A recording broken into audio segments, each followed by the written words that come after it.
जब तक साथ होती है हम उसकी कद्र नहीं करते, और जब दूर हो जाती है तो हर छोटी सी छोटी चीज़ में भी याद आती है। आज सच में माँ की वही बात याद आ रही है। मेरी अहमियत शादी के बाद समझ आएगी।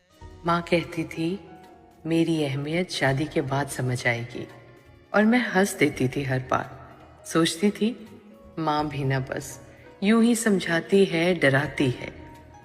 पर आज जब खुद की थाली में खाना परोसते समय कोई आवाज नहीं आती, थोड़ा और ले ले, इतना कम क्यों खा रही है, जब बुखार में भी खुद ही पानी पीना पड़ता है और कोई माथा छू कर ये नहीं कहता ठीक है तू, तब समझ आती है कि माँ सिर्फ एक रिश्ता नहीं, माँ आदत है, माँ प्यार है।